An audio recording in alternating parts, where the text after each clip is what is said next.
খুঁটিনাটি রান্নাবাটি কুকিং চ্যানেলে আপনাদের সকলকেই স্বাগত জানাই। আজকে বানিয়ে নেব মাখা চিকেন। চলুন তাহলে রান্নাটা চটজলদি করে নিই এবং একই সঙ্গে আপনাদের সঙ্গে শেয়ারও করে নিই। এই জন্য প্রথমেই আমি একটা সুন্দরভাবে ছোট্ট বোল নিয়েছি, তাতে নিয়েছি ধুয়ে এবং কেটে রাখা চিকেনের পিসগুলো। এবারে তার উপর এক এক করে দিয়ে দিচ্ছি স্বাদ মতো লবণ, পরিমাণ মতো হলুদ এবং বাটা মশলার মধ্যে নিয়েছি 2 টেবিল স্পুনের মতো পেঁয়াজ বাটা, সাথে দিয়ে দিলাম রসুন বাটা এবং অল্প একটু আদা বাটা এবং অল্প একটু জিরে বাটা। অবশেষে ম্যারিনেট করার জন্য দিয়ে দিচ্ছি টক দই। এবার সুন্দরভাবে নাড়াচাড়া করে হাতের সাহায্যে মেখে মুখে একেবারে তৈরি করে নিলাম একটা কাঁচা চিকেন মাখা। এই চিকেন মাখাটা বেশ 15 থেকে 20 মিনিটের জন্য ম্যারিনেশনের জন্য রেখে দেব। যতক্ষণে চিকেনটা ম্যারিনেট হচ্ছে চলুন ততক্ষণে বাকি কাজটা করি। এই জন্য হাই ফ্লেমে কড়াই বসিয়ে দিলাম, তাতে দিয়ে দিচ্ছি পরিমাণ মতো সর্ষের তেল। তেল বেশ গরম হয়ে এসেছে, তাই এবারে ফোড়ন হিসেবে দিয়ে দিলাম গুটি কয়েক শুকনো লঙ্কা, সাথে দিয়ে দিচ্ছি অল্প পরিমাণ দারুচিনি, 2টোর মতো তেজপাতা এবং অল্প একটু লবঙ্গ।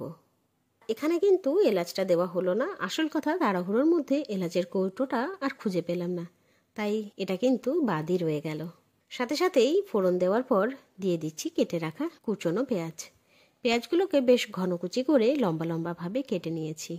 এবার সুন্দরভাবে নাড়াচাড়া করে সমস্ত পেঁয়াজটা একটু ভাজা হওয়া পর্যন্ত অপেক্ষা করব, তবে খুব একটা গোল্ডেন ব্রাউন কালার হওয়ার দরকার নেই, একটু ভাজা ব্যাপারটা এলেই হবে। তাই নাড়াচাড়া করতে করতে সুন্দরভাবে পেঁয়াজগুলোকে ভেজে নিচ্ছি। দেখুন কি সুন্দরভাবে পেঁয়াজের মধ্যে অল্প একটু কালার চেঞ্জ শুরু হয়ে গেছে। সুন্দরভাবে পেঁয়াজগুলো কিন্তু ভাজা হয়ে গেছে, তাই আর দেরি না করে দিয়ে দিচ্ছি ম্যারিনেট করে রাখা চিকেনটা।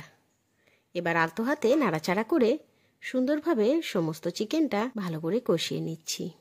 এইভাবে কষাতে থাকলে চিকেনটা কিন্তু খুব জলদির মধ্যে সেদ্ধ হয়ে যায় এবং একই সঙ্গে সমস্ত মশলাও কিন্তু ভালোভাবে কষানো হয়ে যায়। দেখুন কি সুন্দরভাবে চিকেন কিন্তু তৈরি হয়ে গেছে। এই লাল লাল ঝাল ঝাল চিকেনটা খেতে কিন্তু বেশ দুর্দান্ত লাগে, তবে ঝালের কোনো ব্যাপার আগে অ্যাড করিনি, তাই এইবার দিয়ে দিচ্ছি লঙ্কার গুঁড়ো।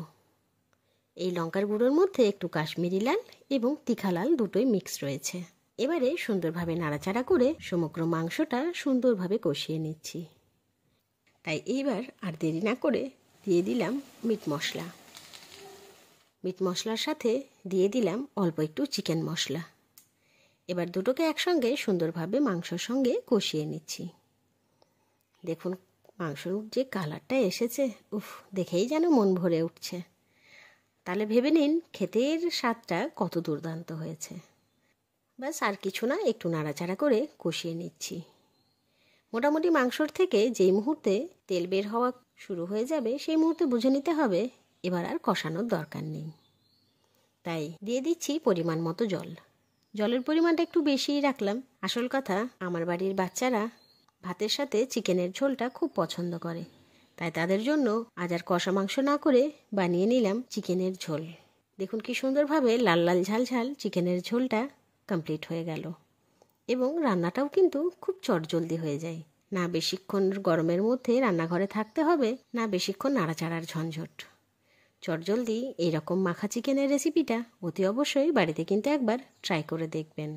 এরকম সুন্দর সুন্দর রান্নার ভিডিওস দেখার জন্য অতি অবশ্যই আমার চ্যানেল খুঁটিনাটি রান্নাবাটিকে সাবস্ক্রাইব করতে ভুলবেন না যেন। অবশ্যই লাইক, শেয়ার এবং কমেন্ট করে জানাবেন আমার দেওয়া সমস্ত ভিডিওস আপনার কেমন লাগছে। ধন্যবাদ।